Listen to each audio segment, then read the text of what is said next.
자, 여러분들 안녕하십니까? 반갑습니다. 2021년 7월 6일 장마감 방송을 하도록 하겠습니다. LB는 전일 대비 1.63% 상승한 34,350원에서 마감을 했습니다. 어제는 바이오가 좋았는데 오늘은 바이오가 좀 별로인 모습을 보였죠. 특히 신풍제약이 하한가를 갔는데요. 신풍이 하한가 가면서 바이오 투심이 악화된 모습을 보였습니다. 근데 그럼에도 불구하고 LB는 오늘 1.63% 상승했으면 나름 선방했다고 보여집니다.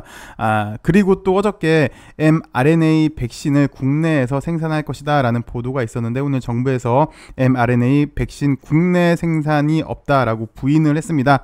그래서 오늘 바이오에 좀 더 투심이 악화가 됐고요. 바이오에 있던 매기가 여타 업종으로 빠져나간 모습을 보여줬습니다.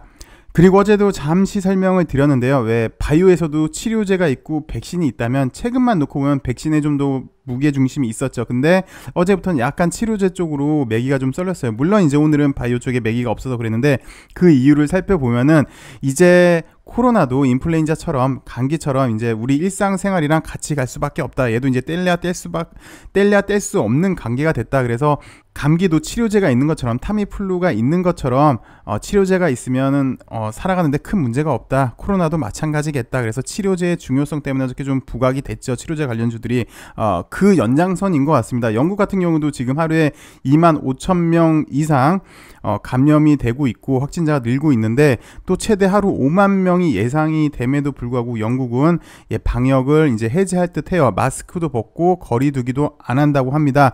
7월 19일부터 방역 규제 대거 해제할 듯 해 보이고요. 근데 영국에서 이렇게 택한 이유가 지금 확진자 수는 델타 변이로 늘고는 있지만 백신 접종을 많이 했다. 그리고 백신 접종을 많이 하다 보니까 코로나 확진자 수는 이렇게 증가하고 있는데 사망자는 늘고 있지 않더라. 감기처럼 이거는 이제 우리가 갖고 가야 된다. 라고 해서 이런 결정을 한 것 같습니다. 어쨌든 백신의 중요성 그리고 치료제의 중요성을 한번 확인해 볼 수 있는 그런 뉴스였고요. 시장은 크게 보시면 순환매가 상당히 빨리 일어나고 있는 시장이고요. 코스닥만 놓고 보시면 그동안 너무 달렸어요. 코스닥이. 그래서 오늘은 하루 쉬어도 이상할 게 전혀 없는 그런 모습이었는데 글쎄요. 개인적인 예상으로는 앞으로 시장의 변수가 첫 번째 테이퍼링 이슈가 있겠죠. 물론 어느 정도 예상도 하고 있습니다. 테이퍼링 이슈는. 그리고 두 번째는 좀 전에도 얘기를 했지만 델타 변이 바이러스 확대. 근데 이미 영국에서도 이제 방역을 조금씩 늦추고 있어요. 마스크도 해제한다고 하고 이미 그 나라는 백신을 많이 맞아서 그런 것 같은데요. 코로나랑 그냥 같이 생활을 하겠다. 감기처럼. 어찌되었건 델타 변이 바이러스도 시장의 변수가 되겠고요. 그리고 마지막으로 미중 마찰이 있겠죠. 지금은 잠시 수면 아래에 있는데 미중 마찰이 또 온다면 불거진다면 이슈가 불거진다면 다시 한번 시장에 브레이크로 작용할 수 있지 않을까 합니다. LB는 불확실성이 세 가지가 있죠. 너무나 잘 아시고 계신데 첫 번째 가시적인 성과가 없다는 거고요. 두 번째는 증선이 이슈가 있겠고요. 그리고 세 번째는 공매도 관련이 있겠는데 일단 증선이가 매달 첫 번째, 세 번째 수요일날 개최가 되죠. 근데 이번에도 특별히 아무 소식이 없는 것 같습니다. 지금까지는. 그래서 이번에도 우야무야 그냥 넘어가지 않을까 하는데요. 좀 그렇습니다. 투자자 입장에서는 좀 많이 그런데 이게 해결이 돼야 불확실성이 많이 줄어들잖아요. 근데 지금까지도 특별한 소식이 없고요. 증선이도 몸을 좀 사리는 듯 합니다. 몸 사릴 거 왜 이렇게 까서 이렇게 시장에 혼란을 주는지 좀 답답한데요. 바이오 전문가들 의견을 무시를 할 수가 없었겠죠.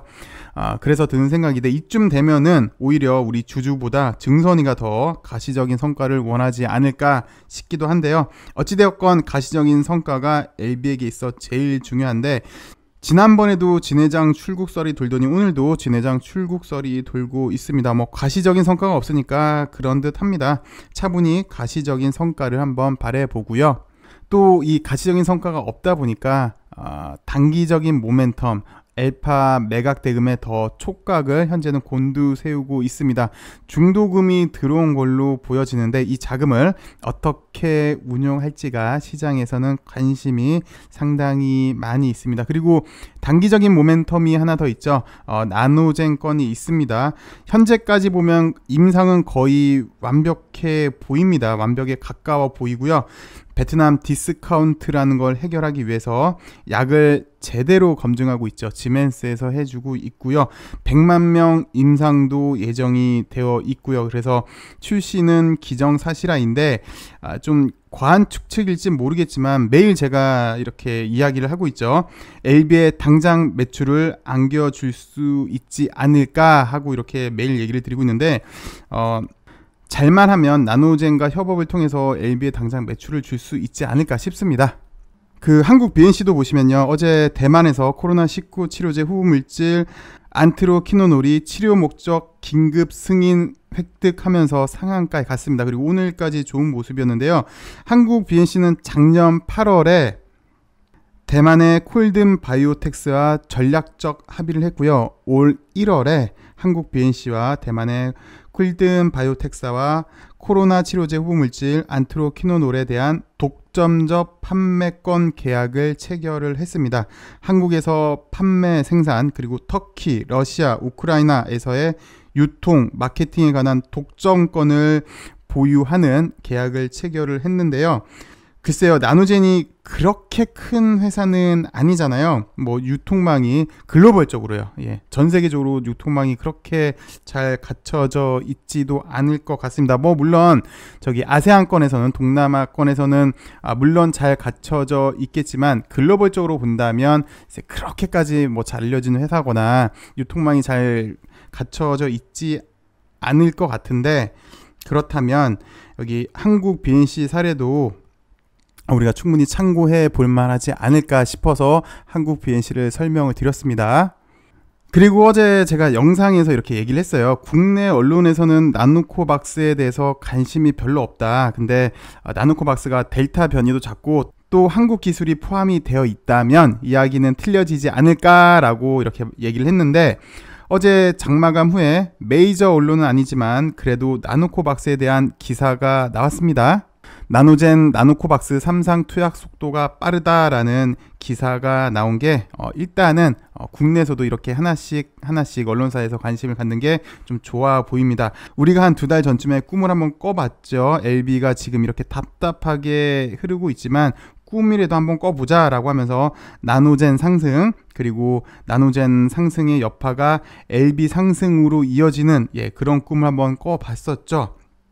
그리고 지난주에도 진 회장이 베트남 제약사에 2천억 투자한 게 빛을 보지 않을까라고 했잖아요. 물론 이제 그러면서 그 다음날 제가 죄송합니다, 2천억이 아니고 약 230억 원 정도입니다 라고 해명 영상을 다시 올려드렸는데, 여기도 그렇게 나옵니다. 일단 뭐 환자가 상당히 빨리 잘 늘어나고 있다라고 얘기를 하고 있고, 마지막에는 이제 2018년도부터 나노젠에 약 260억이라고 여기는 환율 차이 때문에 그렇게 계산한 것 같은데 260억 원을 투자를 해서 나노젠의 지분 10.5%를 보유하고 있다라고 얘기를 했는데, 글쎄요, 뭐 이렇게 하나씩 나오니까 기분이 상당히 좀 좋은데요.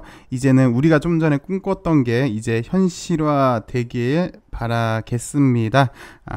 그래서 우리 주주님들이 모두 좀 행복해지길 바라겠고요. 오늘 영상 여기까지 하도록 하겠습니다. 내일 좀 더 좋은 소식으로 여러분들 찾아뵙겠고요. 남부지방은 비가 많이 온다고 합니다. 여러분들 모두 비 피해 조심하세요. 남은 하루 행복한 하루 되시고요. 내일 저는 찾아뵙겠습니다. 감사합니다.